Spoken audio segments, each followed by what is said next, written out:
Hi, this is Jim from Vaudevisuals. I'm here in Prospect Park with a gentleman from Austin, Texas, Geoff with a G, who's a sideshow fanatic, and we're here to talk about sideshow. Well, what is sideshow and why do people get so fascinated by sideshow acts?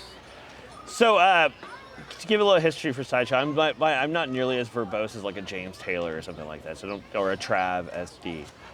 But what I think interesting about sideshow specifically and sideshow stuff sideshow is always is just entertainment in general. And what makes sideshow interesting is because it's always left of center. So it's not popular; it's the left of popular. So it's kind of and weird. It's like a new secret people learn because they go, this isn't the normal what we see every day. So here's a new secret. So people get fascinated by that, and I think that's why people get into it. And then there's like this little bit of danger, this little bit of unexpectedness. It's like, why are people into horror movies? Because they don't know what to expect. Why are people in the sideshow? Because they don't know what to expect. And that's, in the end, that's a real primal need. It's like we want to be excited and scared and stuff like that for a primal need. And so I think sideshow and everything related around sideshow really hits that really well. And sideshow's been around for many, many years. Sideshow. The idea of sideshows existed for centuries.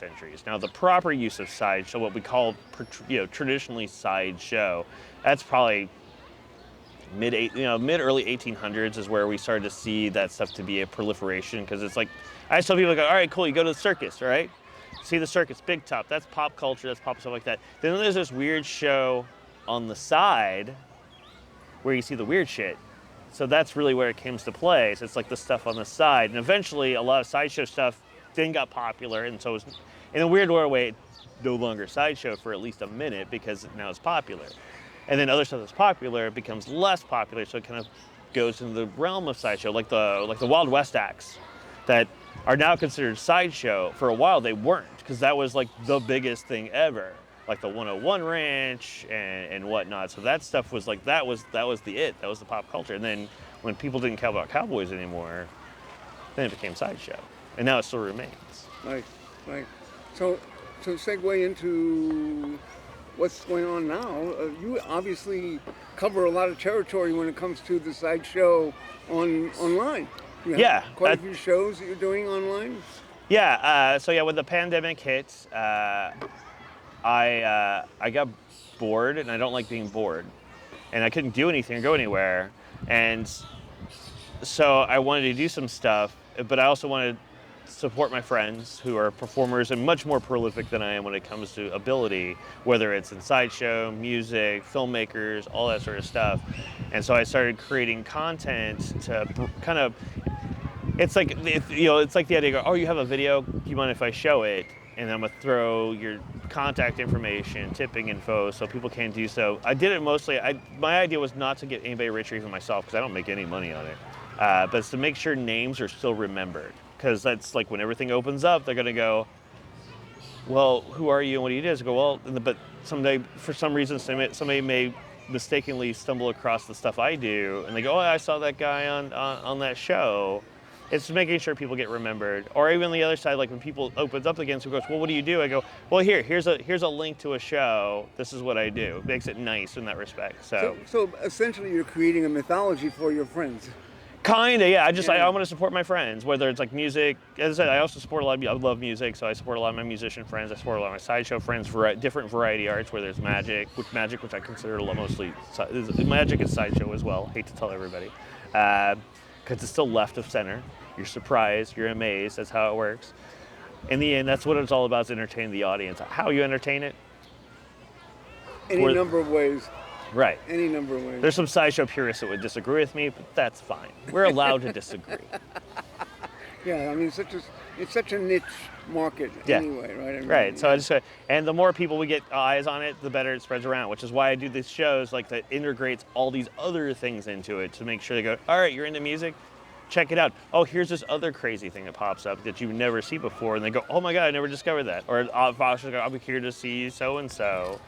And then they turn around and they go, well, I'd never heard that music before, and then they deep dive into that. So it's like it's that big, huge pot. I'm just trying to spin it around because it's all entertainment. We want to make sure people are happy, and doing something more than just what's the popular thing. Yeah, absolutely.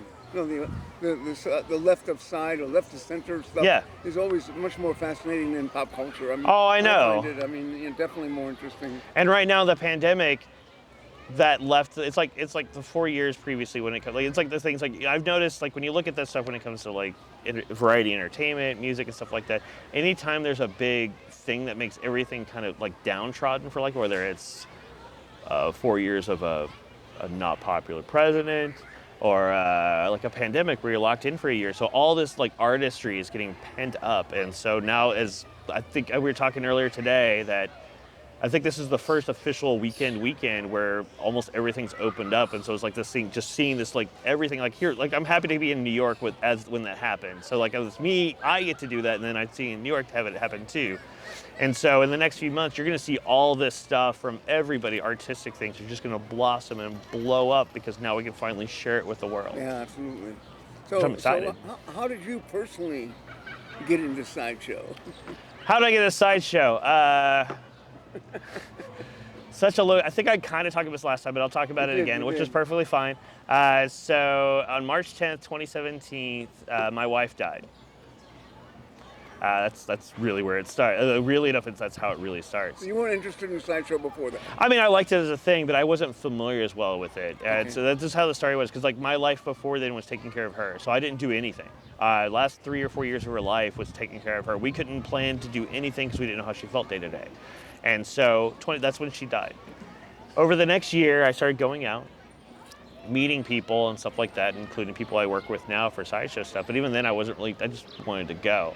And then I had a chance to put together a tribute show for her. So that's what I did. I brought in some musicians and, like, burlesque performers that she loved and stuff like that. We made, like, $2,000 in, like, charity and stuff like that. It was really good. I had a great time doing it, producing the show, hosting it. I really liked it. And then 2 weeks later, I went to the Sideshow Hootenanny to support my friends. It was like a really catharsis, and I fell in love instantly. And then from there, I started to go, all right, cool, I'm gonna start producing shows with Sideshow. But I was happy I'm just gonna be the talker. I'm just gonna talk this stuff up and really just deep dive into the history and things like that. And that's what I did. And then eventually I go, well, I need to do something more. And so at first I went, all right, cool, start with this, I go, what can I do that doesn't hurt? It's the original idea. And so I went, all right, cool, I'll do like magic, I'll do mentalism, because it's less hard. It also fits the Sideshow thing. And so I go, all right, cool, I'll get the troupe, I'll do, like, a couple of card tricks, stuff like that, hype my friends, just be there as, like, an interstitial, like, all right, cool, we got 10 minutes here, here's a thing. And then after a while, then I go, all right, cool, all right, then I'll do a mousetrap. And then that's really when it went from there.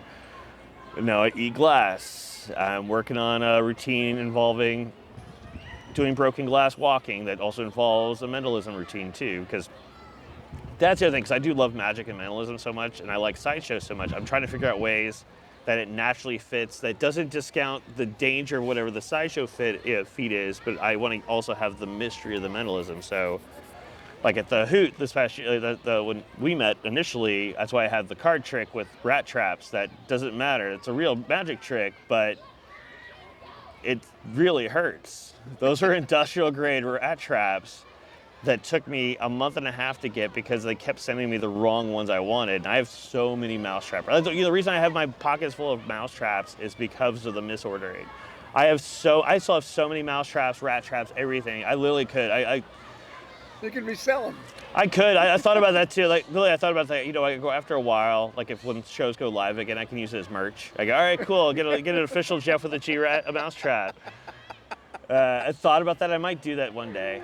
It could be fun. Yeah. So what do you do in Austin? Do you produce shows besides the online? I guess it's a stupid question because nobody's been able to do anything anywhere. I mean, that's... So, yeah, it's funny. Like, I moved to Austin in September of 2019. I was living in Houston beforehand. I decided to move to Austin. I needed to change of pace and stuff like that. It was just time for me to move on. And I went, Austin's a good next step, whatever that might be. And I figured, like, the idea was like I was going to produce a little show in Austin and then just like do like traveling. It's all right, cool, just jump in, gun for hire, host, dumb tricks for a minute, drink, go. And that was my plan. And then, and like I was like ramping up for stuff that happened right after, like in February, I was talking to people about starting some stuff in April, like, all right, cool. When I get back from the Hoot, we'll finish it out, that sort of stuff. And then the world shut down. Right. All the bars I talked to, almost all of them are gone. Like gone. Like literally, like those, they completely closed down. The few that are remaining, it's like the Wild West. So everybody, like, it's like the gold rush. Everybody else is claiming, and there's like burlesque troops and stuff like that who have a far greater residency than I do. So I'm going, yeah, of course. Me, the no-name guy in Austin, or the award-winning burlesque performers. Who are you gonna go with? Yeah. Get it. So that's why I went, all right, cool. I'm just going to keep doing online. I'm just going to keep doing the online stuff because that's the thing that's not going to change, I don't think. And how many shows do you have now? I know how many shows. I know. You talk about like how many shows you have. Well, I have a channel now, which makes it easier. There's 6 different shows between those 3 days that involve everything from. Sometimes just thinking about, here's a cool movie to watch. This is because I love movies. I went to school for theater and film, so I love movies. So I like showcasing that. Let's go here, watch a movie with me. Grab a drink, grab some popcorn. Here's trivia movie afterwards. Wasn't it great? Trivia out. And like, so it's easy. And then other things like talking, then are doing like interview shows, kind of similar to what we're doing now, except we're both on camera. Like the one you did with Travis. I did that with Trav. Yeah. Yeah, it's the G spot because Geoff with the G. Right. And I talk to a lot of great people. I talk with Trav. Todd Robbins has been on, Mysterion the Mind Reader. Nice. A lot of great people. That's nice. I got Nathan McScary, who just released. Nathan. Yeah, I know, dude. He's going to be on. I mean, we're talking this week. Oh, great. Because he just dropped a new music record, so I want to talk music with him. Good guy. You all right? You're welcome. No, I'm going to die. That's fine. You're welcome. All of us will one day, right? I'm working on it. So tell me the names of the shows and what channel and where can people watch them online? What's the channel? So you go to twitch.tv/Carney Show. You know what? I'm going to even get weirder.